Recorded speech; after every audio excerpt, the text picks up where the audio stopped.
సభా అధ్యక్షులు PAC chairman Manohar గారికి, జనసేన పార్టీ అధ్యక్షులు పవన్ కళ్యాణ్ గారికి, పిఏసి మెంబర్ పెద్దలు నాగేంద్రబాబు గారికి, అలాగే ఇక్కడికి విచ్చేసినటువంటి జనసేన పార్టీ నా తోటి సహచరులందరికీ కూడా ముందుగా హృదయపూర్వక కృతజ్ఞతలు తెలియజేస్తున్నాను. వైసీపీ 3 ఏళ్ల పరిపాలన పూర్తయింది. వైసీపీ 3 ఏళ్ల పరిపాలన ఈ రాష్ట్రంలో ఎంత దౌర్భాగ్యంగా ఉందంటే, ఈ రాష్ట్ర ప్రజలు 2019లో ఒక్క అవకాశం ఇచ్చి వాళ్ళ తలరాతను మార్చుకున్నటువంటి వ్యక్తులు ఎవరైనా ఉండారంటే ఆంధ్ర రాష్ట్ర ప్రజలు. ఎందుకంటే పవన్ కళ్యాణ్ గారు మార్చి 14న జనసేన పార్టీ ఆవిర్భావ సభలో రాబోయే రోజుల్లో ఎట్టి పరిస్థితుల్లో ఆంధ్ర రాష్ట్రంలో జనసేన పార్టీ ప్రభుత్వం స్థాపించబోతుందని చెప్పి ఆ రోజు లక్షలాది మంది ప్రజల్లో మాటిచ్చారు.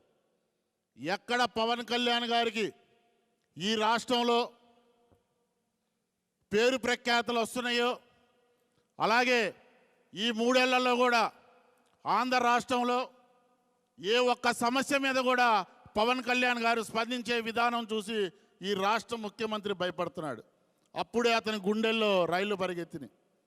గడప గడపకి వైఎస్ఆర్సీపీ అని చెప్పి 150 మంది ఎమ్మెల్యేలను గడప గడపకి తొక్కమన్నాడు. కానీ అతను తొక్కడు, అతను ఏ గడప కూడా, అతను ప్యాలెస్లో మాత్రమే ఉంటాడు. కానీ ఎమ్మెల్యేలు ప్రతి గడపకి వెళ్తే ఈరోజు రాష్ట్రంలో ప్రతి ఒక్కళ్ళు కూడా చీ అంటున్నారు. దానికి నిదర్శనం మా ఒంగోలు నియోజకవర్గంలో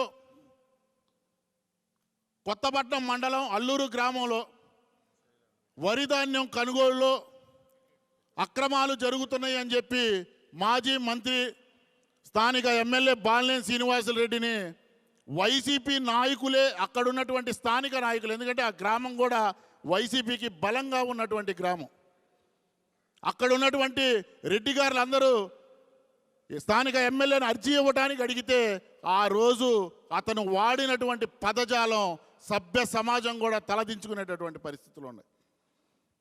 ఈరోజు వాళ్ళు వచ్చారు.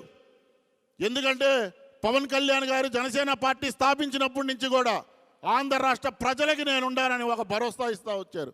ఈరోజు అదే వైసీపీ కార్యకర్తలు ఈరోజు పవన్ కళ్యాణ్ గారి దగ్గరికి వచ్చి, అన్నా మీ మద్దతు మాకు కావాలి, మేమిట్ట నష్టపోయాము, వైఎస్ఆర్సీపీ పార్టీకి ఓటేసి జగన్ని నమ్మి ఇట్ట మోసపోయామని చెప్పి ఈరోజు పవన్ కళ్యాణ్ గారి దగ్గరికి వచ్చారు. ఈరోజు బస్సు యాత్ర చేస్తున్నారు సామాజిక న్యాయం అని. బస్సు యాత్రలు చేసేటప్పుడు మహిళలతో అశ్లీల నృత్యాలు చేస్తున్నారు తప్పితే ఎక్కడ సామాజిక న్యాయం జరగట్ల. మైనార్టీలకి ఒక్క సీట్ ఇచ్చారు, మైనార్టీలకి ఒక్క మంత్రి పదవి ఇస్తే సామాజిక న్యాయం జరగదు. మైనార్టీలు ఈరోజు అనుభవిస్తున్నటువంటి దరిద్రమైనటువంటి బతుకులు ఈరోజు ఆంధ్ర రాష్ట్రంలో ఉన్నాయి. ఎక్కడ ఏ మైనార్టీకి కూడా ఏ మైనార్టీ కార్పొరేషన్ నుంచి నిధులు రావట్లేదు. కనీసం వాళ్ళకి లోన్లు ఇచ్చి వాళ్ళ వ్యాపారాలు చేసుకునే విధంగా కూడా ఈ రాష్ట్ర ప్రభుత్వం మైనార్టీలను మోసం చేస్తుంది. ఎక్కడ ఒక పేదింటి ఆడపిల్లకి ఇవ్వాల్సినటువంటి కానుకలు కూడా ఈరోజు ఈ రాష్ట్ర ప్రభుత్వం నుంచి అందించినటువంటి పరిస్థితులు లేవు.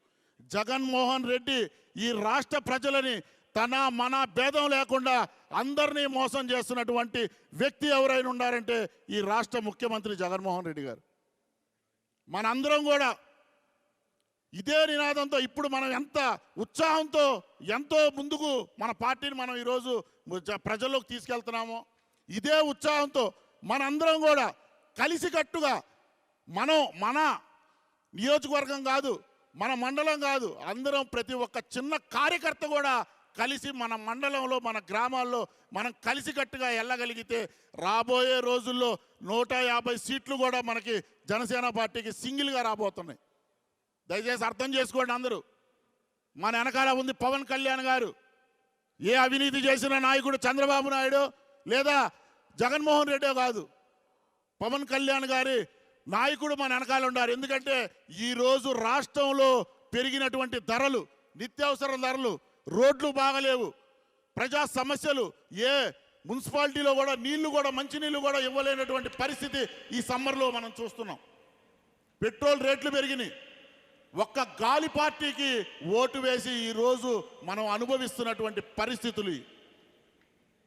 దయచేసి మీరు అందరూ అర్థం చేసుకొని మన పార్టీకి కలిసికట్టుగా మనం పనిచేసి ఎటువంటి యుగోలు లేకుండా కూడా పవన్ కళ్యాణ్ గారి నాయకత్వంలో మనందరం ముందుకు వెళ్దామని చెప్పేసి నాకు ఈ అవకాశం ఇచ్చినటువంటి పార్టీ పెద్దలందరికీ మరొక్కసారి హృదయపూర్వక కృతజ్ఞతలు తెలియజేసుకుంటూ సెలవు తీసుకుంటున్నాను. జై జనసేన.